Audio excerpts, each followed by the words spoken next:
നമസ്കാരം. Good morning Europe ന്യൂസിലേക്ക് സ്വാഗതം. ഇന്നത്തെ വാർത്തകളിലേക്ക്. അയർലൻഡിൽ ഇന്ത്യൻ പൗരന്മാർക്കെതിരെ വർദ്ധിച്ചു വരുന്ന അതിക്രമങ്ങൾക്കെതിരെ പൗരന്മാർ സുരക്ഷ ഉറപ്പാക്കി ജാഗ്രത പുലർത്തണമെന്ന് ഡബ്ലിനിലെ ഇന്ത്യൻ എംബസിയുടെ മുന്നറിയിപ്പ്. അയർലൻഡിലുള്ള എല്ലാ ഇന്ത്യൻ പൗരന്മാരും തങ്ങളുടെ ആത്മരക്ഷയ്ക്ക് വേണ്ടിയുള്ള ന്യായമായ മുൻകരുതലുകൾ കൈക്കൊള്ളണമെന്നും എംബസി ആവശ്യപ്പെട്ടു. ആളൊഴിഞ്ഞ ഒറ്റപ്പെട്ട സ്ഥലങ്ങളിലും അസമയങ്ങളിലും ഉള്ള യാത്ര ഒഴിവാക്കണം. എന്തെങ്കിലും വിഷയങ്ങൾ ശ്രദ്ധയിൽപ്പെട്ടാൽ ഇന്ത്യൻ എംബസിയെ അറിയിക്കണം.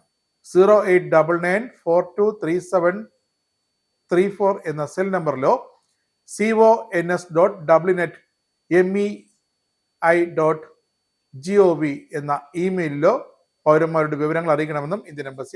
ഇന്ത്യൻ വംശജർക്കെതിരെ അയർലൻഡിൽ വംശീയ ആക്രമണം തുടരുന്നതിനെ അപലപിച്ച് ഇന്ത്യൻ ഓവർസീസ് കോൺഗ്രസ് അയർലൻഡ് അക്രമങ്ങൾക്കെതിരെ കർശനമായ നടപടിയെടുക്കണമെന്ന് അയർലൻഡ് അധികൃതരോട് Indian overseas Congress Ireland president Lingwin Star Mathew ആവശ്യപ്പെട്ടു. ഇന്ത്യൻ പൗരന്മാരുടെ സുരക്ഷ ഉറപ്പാക്കാൻ ഇന്ത്യൻ എംബസി നിർദ്ദേശങ്ങൾ നൽകിയിട്ടുണ്ട്.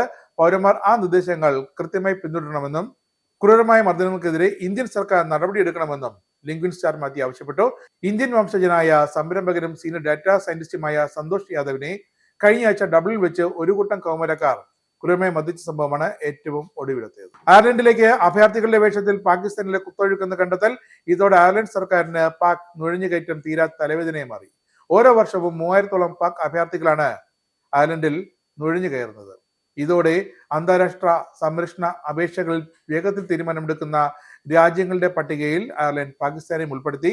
യൂറോ രൂപ വിനിമയ നിരക്ക് 100 കടന്നതോടെ ആഗോള വിപണിയിൽ യൂറോ അജയ്യനെ തുടരുമെന്ന് പ്രവചനങ്ങൾ.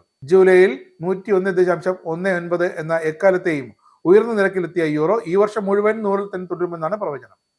ഡോളർ ദുർബലമായതും ആഗോള നിക്ഷേപ വികാരത്തിലെ മാറ്റങ്ങളുമെല്ലാം യൂറോയ്ക്ക് ഇപ്പോൾ അനുകൂലമാണ്.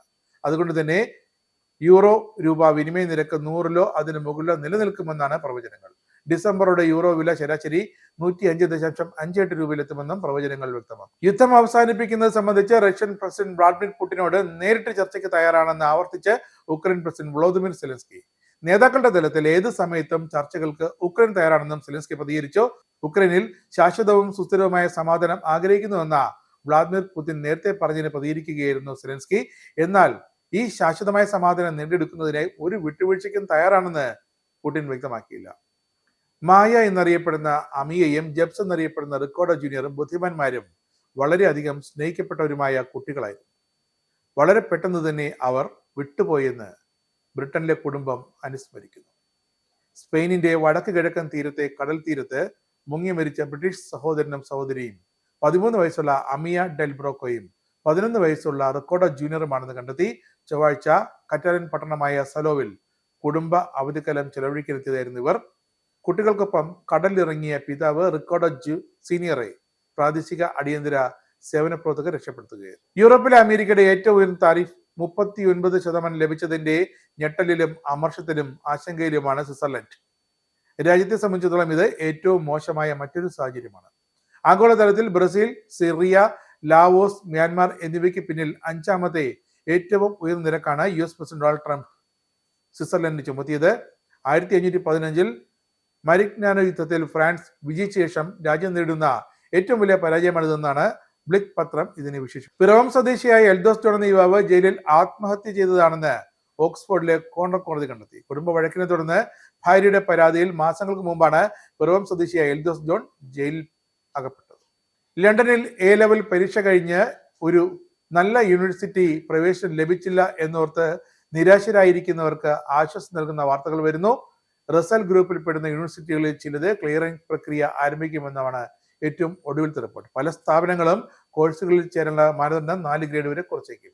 മറ്റു ചിലവ 5000 പൗണ്ട് ക്യാഷ്, ജിമ്മിൽ സൗജന്യ അംഗത്വം എന്നിവയ്ക്കൊപ്പം സൗജന്യ താമസം ലഭിക്കുന്നതിന് വരെയുള്ള സാധ്യത വാഗ്ദാനം നൽകുന്നു. ഇന്ത്യൻ റേഡിയോഗ്രാഫേഴ്സിന് വിദേശ തൊഴിൽ സാഹചര്യങ്ങളെ പരിചയപ്പെടുത്തുന്നതിനായി ഓൺലൈൻ സെമിനാറുമായി യുണൈറ്റഡ് കിങ്ഡം ആസ്ഥാനമായി പ്രവർത്തിക്കുന്ന professional alliance of Indian radiographers. Registration fees അല്ലാതെ തികച്ചും സൗജന്യമായി ഉദ്യോഗാർത്ഥികൾക്ക് പരിപാടിയിൽ പങ്കെടുക്കാം. UK, Ireland, New Zealand, Australia, USA, middle east തുടങ്ങിയ രാജ്യങ്ങളിലെ തൊഴിൽ സാഹചര്യങ്ങൾ, ലൈസൻസ് സമ്പ്രദായങ്ങൾ തുടങ്ങിയ സംബന്ധിച്ച് അതാത് രാജ്യങ്ങളിൽ ജോലി ചെയ്യുന്ന റേഡിയോഗ്രാഫേഴ്സ് നയിക്കുന്ന ക്ലാസുകളാണ് സെമിനാർ.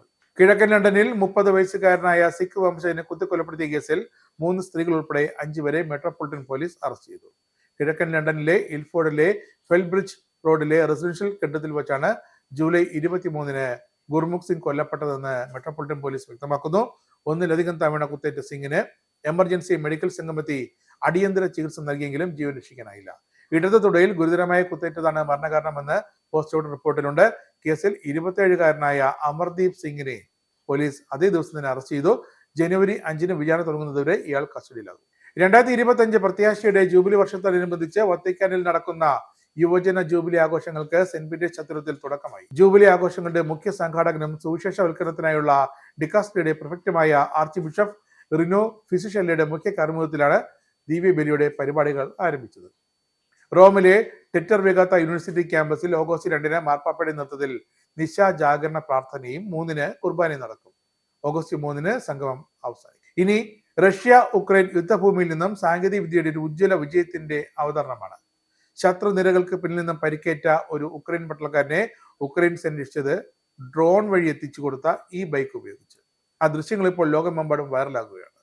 ഉക്രൈൻ ദേശീയ ഗാർഡിന്റെ ഭാഗമായ റൂബിഷ് ബ്രിഗേഡ് പുറത്തുവിട്ട ദൃശ്യങ്ങളിൽ ടാങ്കർ എന്നറിയപ്പെടുന്ന പരിക്കേറ്റ സൈനികൻ ഡ്രോൺ വഴി ഈ ബൈക്ക് സ്വീകരിക്കുന്നത് ദൃശ്യങ്ങളിലുണ്ട്.